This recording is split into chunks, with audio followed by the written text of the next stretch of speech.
Para maiba naman, Italian cuisine naman tayo. Gagawa tayo ng isa sa pinakapaborito kong pasta. Pasta with Argentino shrimp, zucchini and cherry tomatoes. Napakasarap nito kahit ulit-ulitin nyo pa itong lutuin, hindi nakakasawa. Lalo na't kapag maluto nyo ito ng maayos, yung nagki-creamy siya. Wow! Naku, baka makalimutan nyo ang pangalan nyo. Umpisa na natin. So yun nga, ang una kong ginawa ay naghiwa lang ako ng mga zucchini. Mga 3 pirasong maliliit. Kagaya ng mga yan, i-julienne lang natin. Paminsan-minsan mag-a-upload din ako ng mga ganito. Kasi napaka-importante rin ang Italian cuisine. Lalo na ang mga pasta. Dito nyo makikita yung mga original pasta. Like pasta carbonara, bolognese, ragu, at marami pang iba. Amazing! So yun nga, nag-prepare din ako ng garlic. Mga 4 na cloves. At pinitpit ko lang siya ng ganito. Yung mga Italian naman, buo nilang nilalagay. Hindi nila pinipitpit. So yun nga, mag-a-upload ako dito ng mga alam ko lang gawin na mga Italian cuisine. At para ma-share ko naman sa inyo. So yun nga, pagkatapos ng bawang, mag-slice naman tayo ng cherry tomatoes. Pakino naman ang tawag nila nito sa Italiano. Medyo matamis-tamis, kaya masarap. Kagaya nito, habang pinipitas ko, gustong-gusto ko talaga yung amoy ng kamatis. Pagkatapos, hugasan natin ito. Yung zucchini kanina, nahugasan ko yun ha. Hindi ko lang naipakita.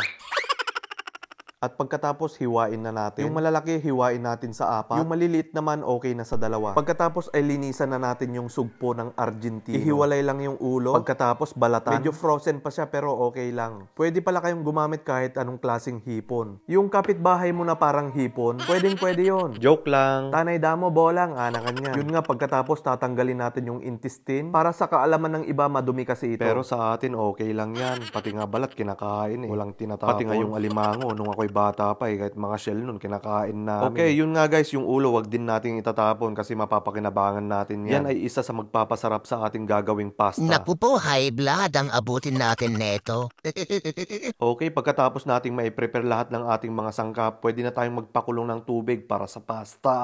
Wow! Pagkatapos, iluluto na rin natin yung mga sahog. Dahil nga nagkataon na wala kaming olive oil, cooking oil na lang ang ginamit ko. Ilagay na natin yung bawang na pinitpit. Ito'y magbibigay ng napakasarap na amoy. At pagkatapos ilagay na natin yung zucchini. Inuuna ko ang zucchini dahil gusto ko na nadudurog ito. Isa rin kasi ito na magbibigay ng creamy sa pasta. At pagkatapos yung bawang tinatanggal ng mga Italiano. Kaya ako napagaya na rin. Ewan ko nga rin bakit ko tinanggal ito kasi gustong gusto ko ito. Ba't ko tinanggal? Ano ba? Ano ba talaga? Joke. Kasi nga baka may makapanood na Italiano, mababash lang ako. Hayun o may patos-tos pa si Chefy. Masarap kasi gamitin yung parang wok na cooking pan. Actually yung ginagamit ng mga Italiano yung flat na cooking pan. Kagaya na itong paglulutuan ko ng ulo ng hipon. So yun nga, nilagyan ko na ng butter at yung ulo ng hipon. Samantalang sa kabila, ilalagay na natin yung kamatis. Pagkatapos, mekes-mekes natin insan at mag-add din tayo ng tubig. At lalagyan din natin ng konting tubig yung ulo ng hipon. Kapag napakulo na natin ito ng konti, press natin yung ulo ng hipon ng ganito. Nandyan kasi yung masarap na lasa ng hipon. Yung iba naman, bine-blender nila ito at saka nila sinasala. Eh ako naman, dahil tinamad na, ganito na lang ang ginawa. Gaya ng nakikita nyo, hayan o, napakasarap niyan. Yung iba nga, sinisip-sip yung ulo. Oh, baka ibang ulo yung naisip nyo. Ulo ng hipon, ang ibig kong sabihin. Sino ba dyan yung hindi sumisip-sip ng ulo ng hipon?